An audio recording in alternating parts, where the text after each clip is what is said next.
company at the expense of an entire industry, it's not how we should operate in Congress. So let's end the bailout. Let's return the money to the Treasury. Let's give the hardworking taxpayer a break. It's time we did the right thing. I yield back the balance of my time. Gentleman's time has expired. For purpose of the gentleman from New Jersey, rise. Move to strike the last word. Gentleman's recognized for 5 minutes. I rise in opposition to the gentleman's amendment. This is the final year of funding for a project to construct a limited number of centrifuges in order to demonstrate this technology can provide a domestic capability for enriching uranium. This capability is needed to ensure adequate supplies of enriched uranium for our defense needs. Domestically enriched uranium is needed to supply tritium for the nuclear weapons stockpile and will eventually be needed to fuel the nuclear reactors on board our submarines and aircraft carriers. And even though we've found a way to supply all our needs for the next few years, there is still no plan on how we'll fulfill our defense requirements after the limited amount of fuel has been expended. In every future scenario, we will ultimately need to make an investment to ensure unencumbered enriched uranium is available. There's no reason for cut-off funding for a project that is showing progress. The total cost of this project was originally estimated to cost $300 million, but the project is proceeding extremely well and remains on budget and is on schedule for completion this December. Because of these and other expected cost savings from uranium transfers, the overall cost to the taxpayer has been reduced and could be reduced further. The bill provides the Department with special reprogramming authority to fund the final $48 million installment instead of direct funding, providing the Department with flexibility on how to fulfill its portion of the cost-sharing agreement could reduce the overall cost of the program if that same progress continues and the full funding amount is not ultimately needed. This is a responsible approach that meets our defense need while potentially saving taxpayers' dollars. I urge my colleagues to vote no on the amendment and yield back. Yields back. For what purpose, the gentlewoman from Ohio, rise.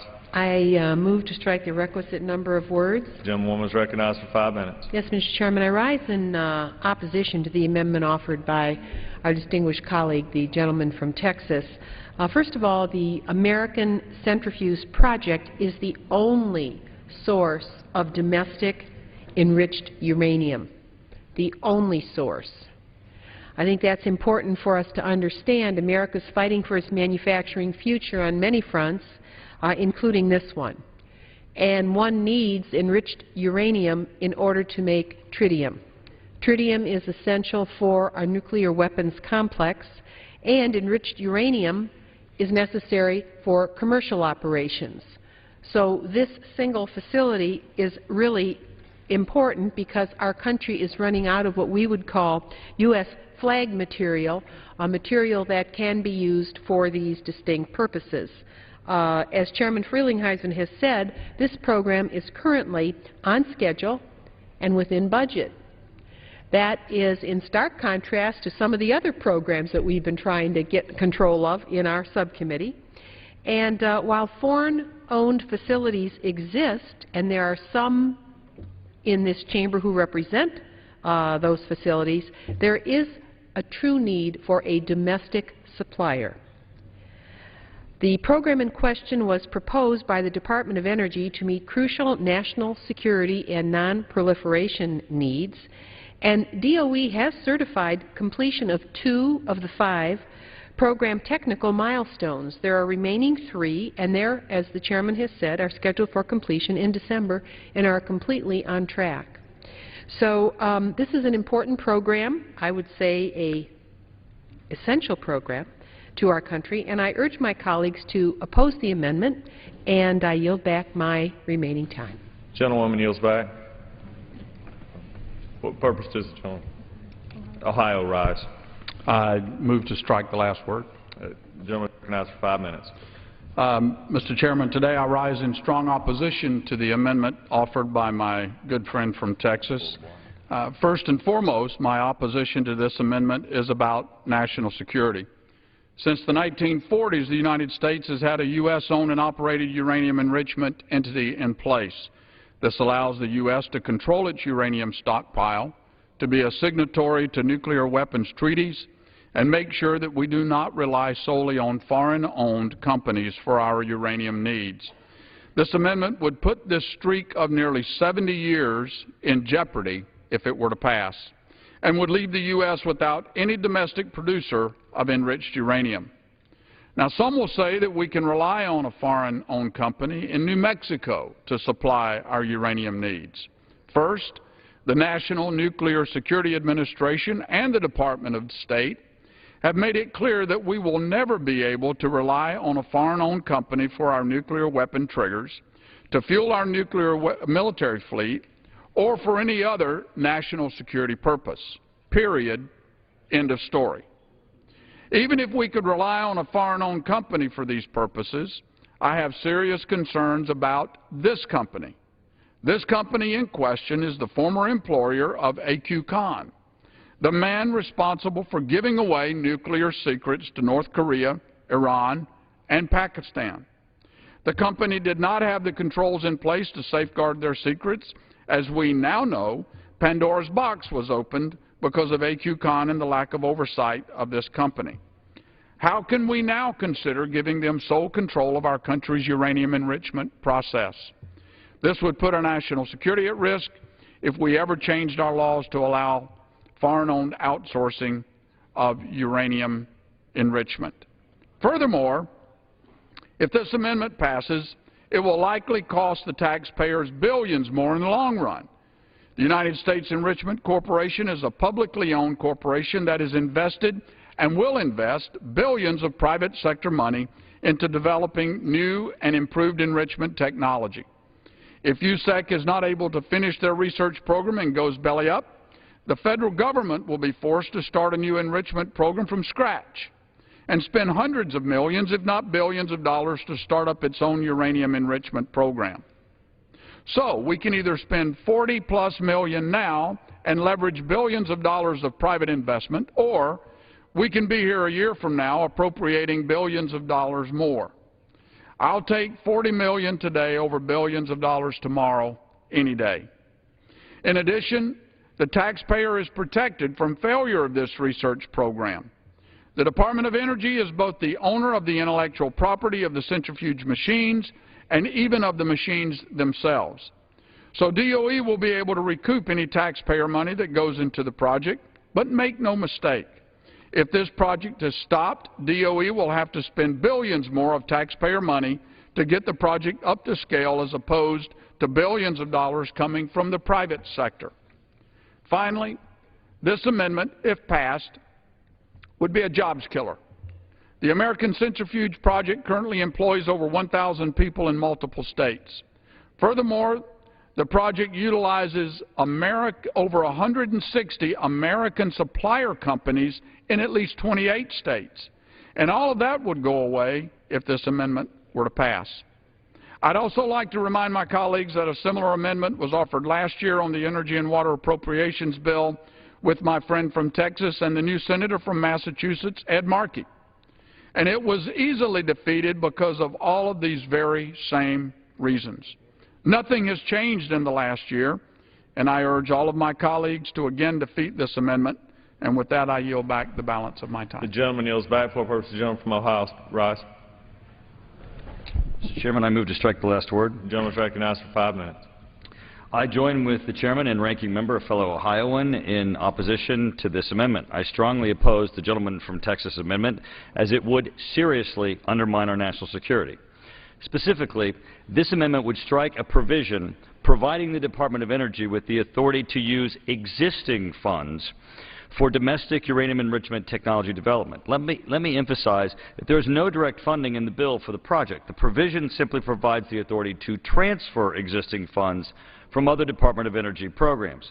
In the last Congress, as was previously spoken, Congress beat 2 amendments that were offered that were similar, both with strong opposition to these amendments. According to the National Nuclear Security Administration, in the near future, the United States will need a fully domestic source of unrestricted enriched uranium based on domestically developed technology to support the nuclear weapons program and Navy nuclear reactors program. The United States is prohibited from seeking this material internationally. Regardless of the agreements, the United States must never rely on foreign companies for such a critical component of our nuclear deterrent. Simply stated, we need U.S.-owned domestic supply of enriched uranium, and the use of foreign supplied material would violate these long-standing policies and agreements. Now, this has been defeated twice before, and this is really simple. It's been defeated because this is a critical component of our nuclear deterrent.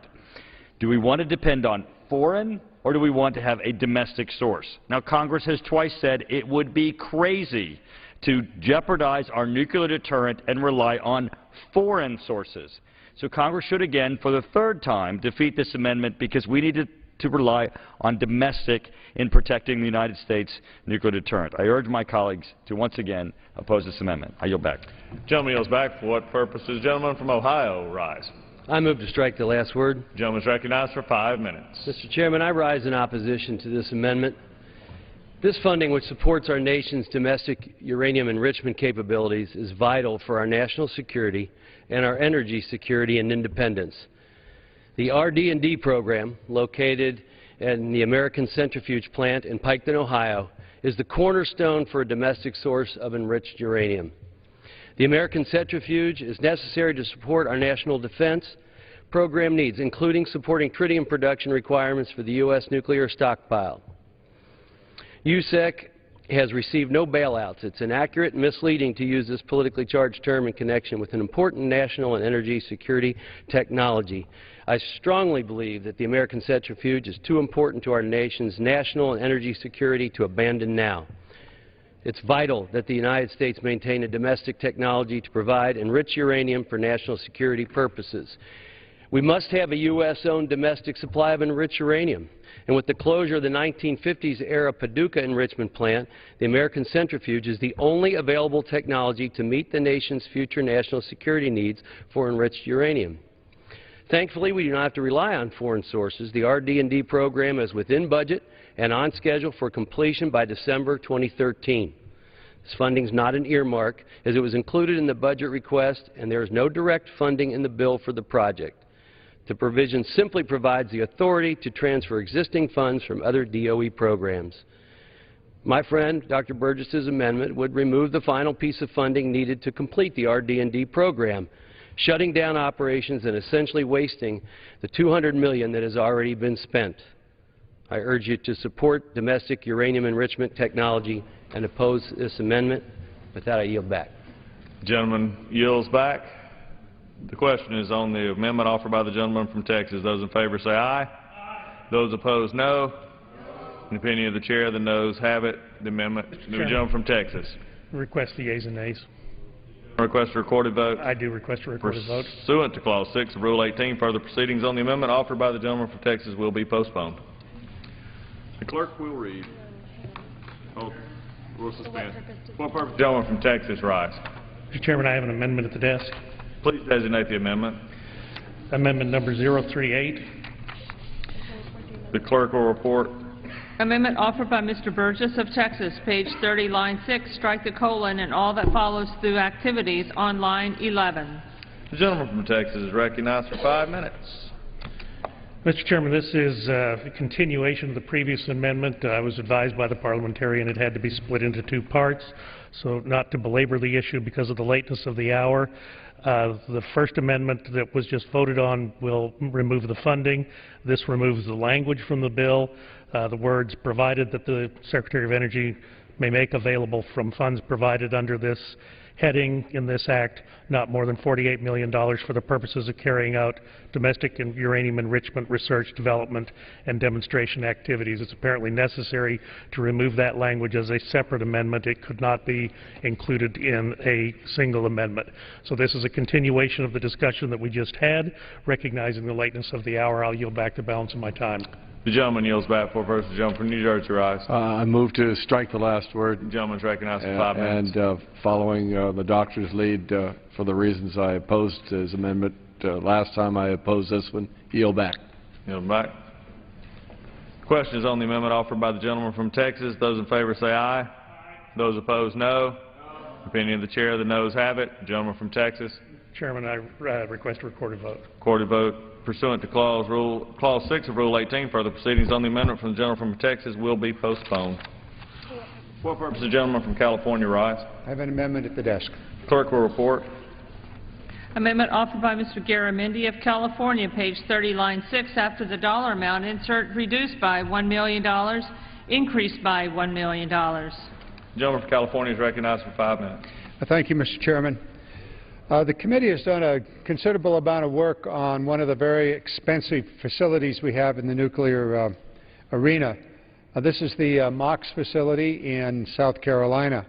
In its current language, the report language, the committee deals with the problem that this facility has. It's over budget, isn't going anywhere, will ultimately produce a product that nobody wants. And so what I'm trying to do with this amendment is to take this thing one step further to try to find a solution to this very, very expensive problem. If I might just quote the committee's report here, despite the influx of additional funding, the NNSA has been unable to recover its schedule and is now facing another $2.8 billion in additional cost. Instead of its fulfilling its responsibility to address these rising costs through reforming its management of the project and conducting an independent cost estimate to quantify these cost increases, the NNSA wrote TBD, which I suspect means to be determined, in its budget justification, and removed all project funding from its 5-year plan while it carries out a strategic pause. This program is in deep trouble, and it is a hole into which the U.S.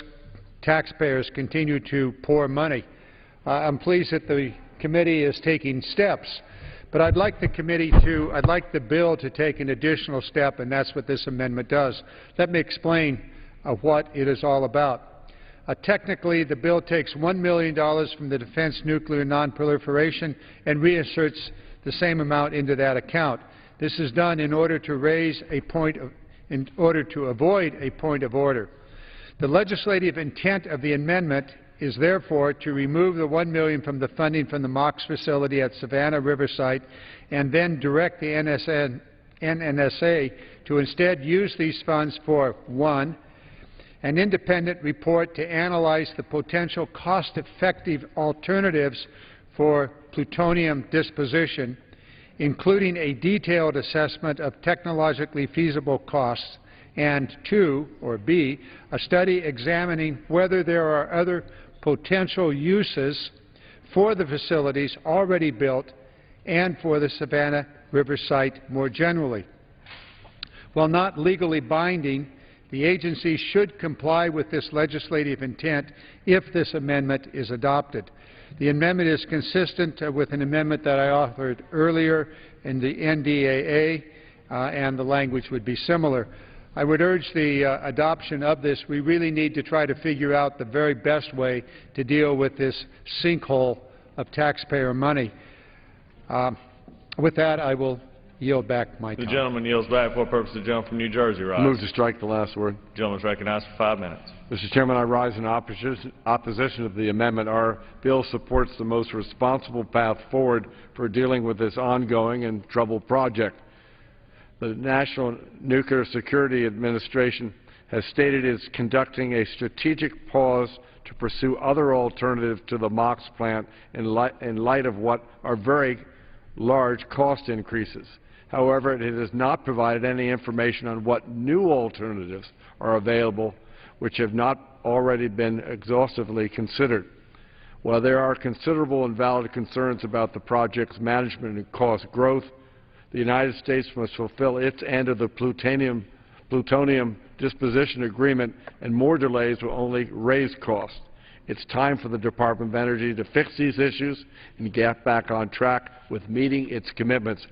There's no value in prolonging this study into fiscal year 2014. I urge members to oppose this amendment and yield back. The gentleman yields back. For what purpose the gentlewoman from Ohio rise? Yes, I move to strike the last word. The gentlewoman is recognized for 5 minutes. And let me just say, before yielding some time to the gentleman from California, I normally agree with him on many issues. On this particular one, we will part company, but I certainly appreciate his commitment.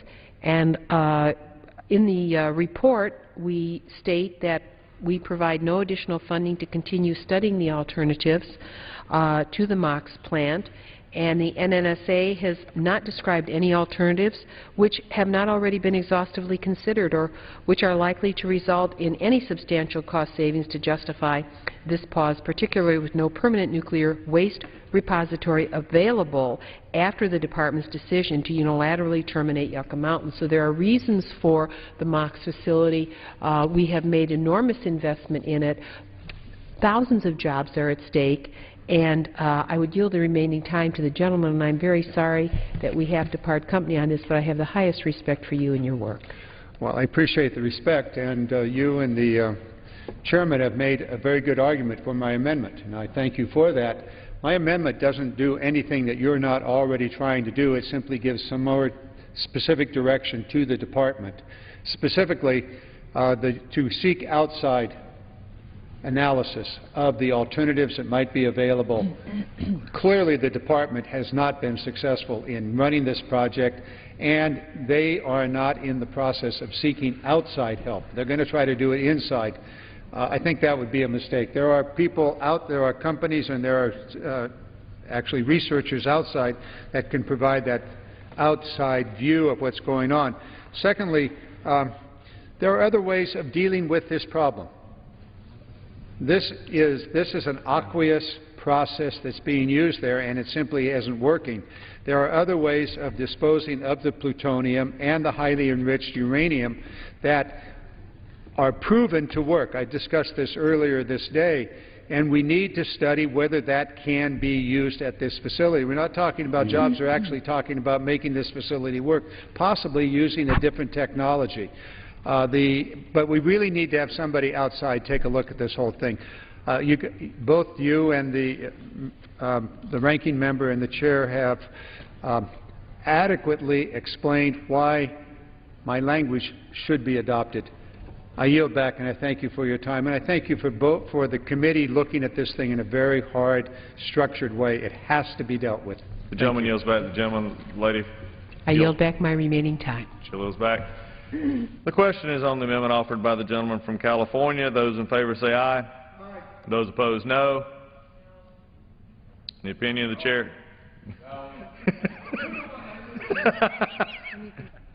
In the opinion of the chair, the noes have it. The amendment is not agreed to. The gentleman from California. Let it go. Ways. Will read. Page 30, line 12, naval reactors, $1,109,000,000.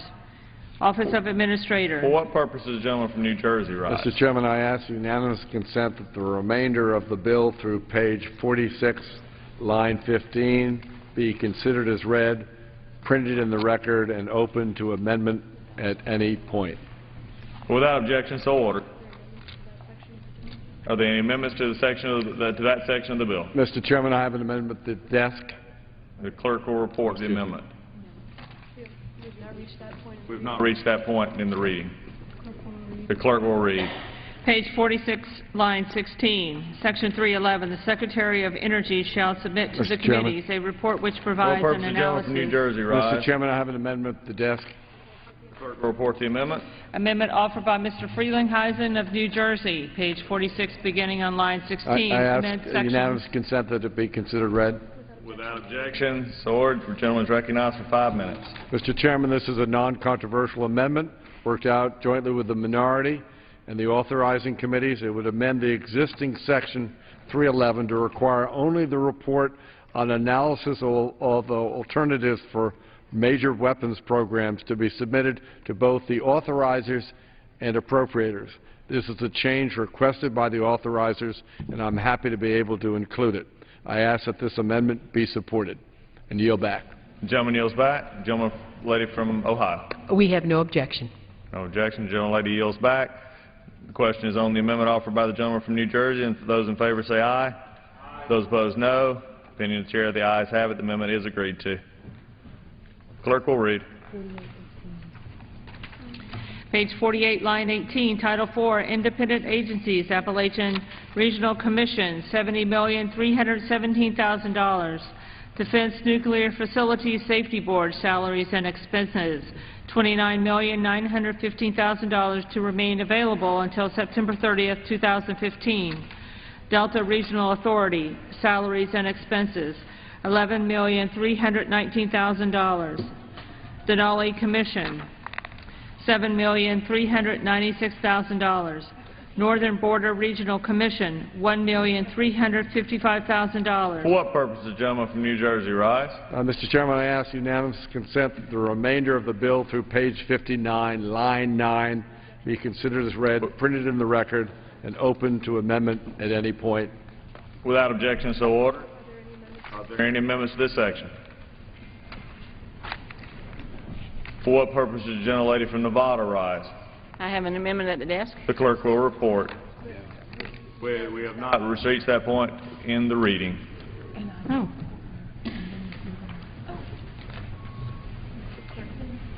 The clerk will read.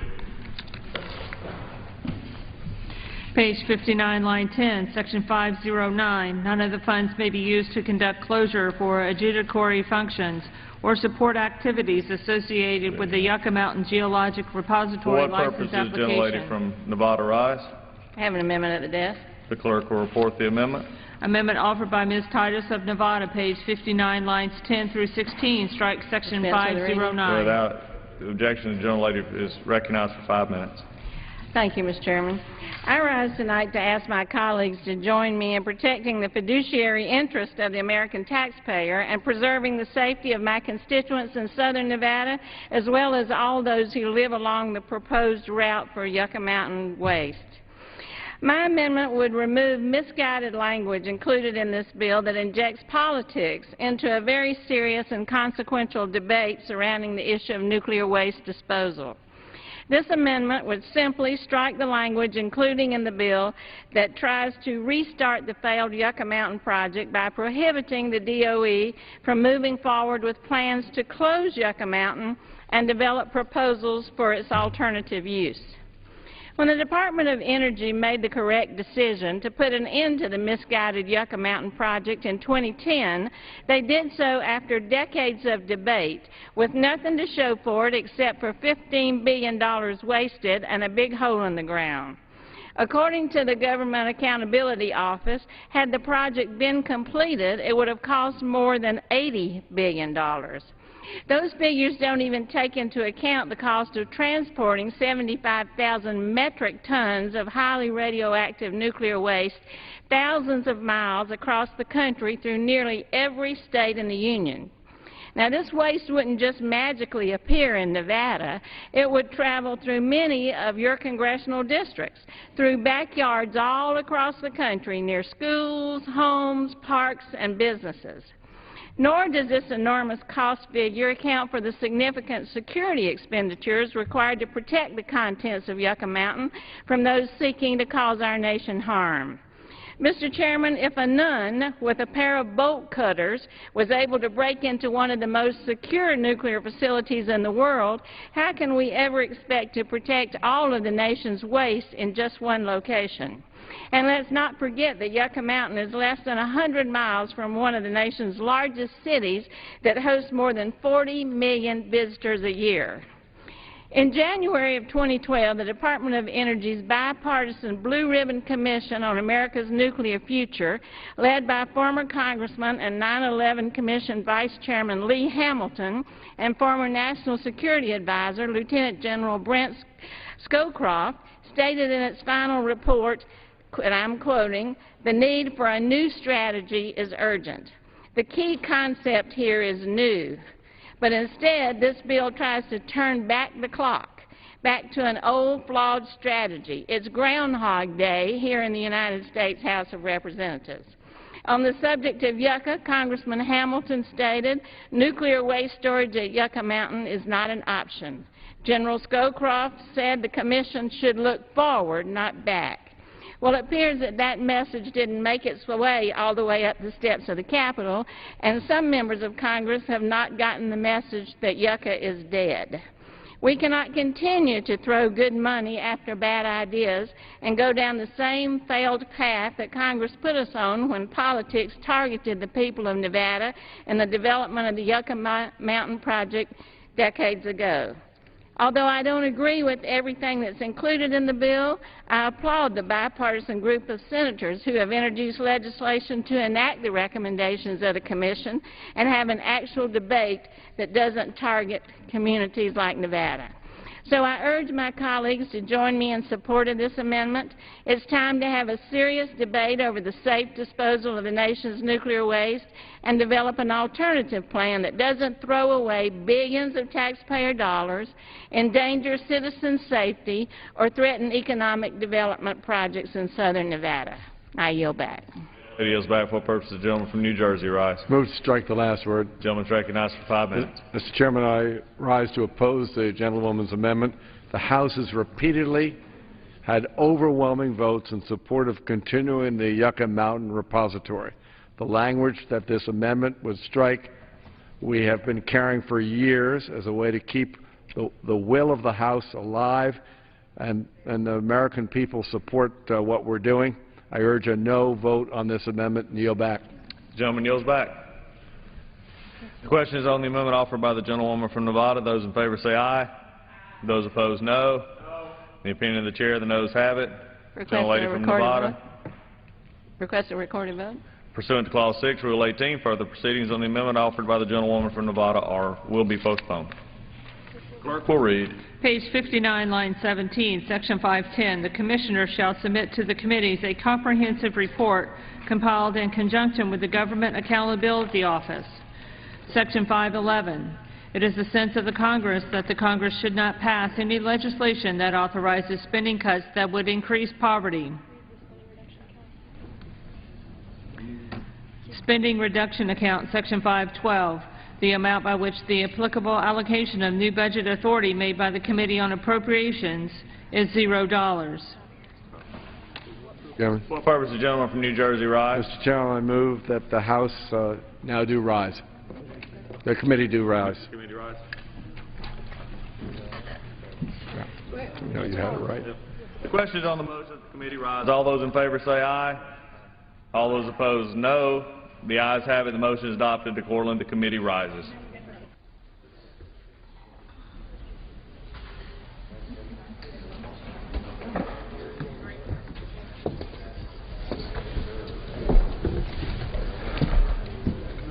Mr. Chairman, the Committee of the Whole House of the State of the Union, having had under consideration H.R. 2609, directs me to report that it has come to no resolution thereon.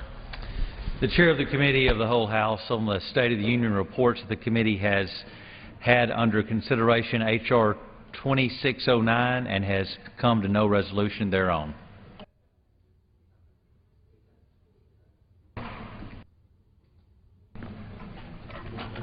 The Chair lays before the House the following personal request. The Chair lays before the House personal request from the Speaker. Leaves of absence requested for Mr. Horsford of Nevada for today and Ms. Kirkpatrick of Arizona for today. If no objection, the request is granted.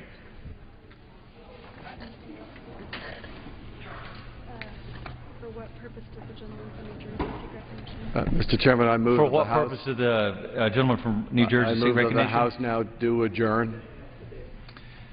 The question is on the motion to adjourn. Those in favor say aye. Those opposed, no. The ayes have it. The motion is adopted. Accordingly, the House stands adjourned until 10 a.m. today for morning hour debate. The House of Representatives today debated a spending bill for energy and water projects. The $30 billion bill funds programs in the Energy Department, Army Corps of Engineers, and several independent agencies. The legislation would cut clean energy programs and increase spending on nuclear weapons programs. The House reconvenes for legislative business tomorrow at noon Eastern. We're expecting members to continue work on the energy and water bill. And later in the week, the House is scheduled to take up legislation to speed up the environmental review process for mining on federal land.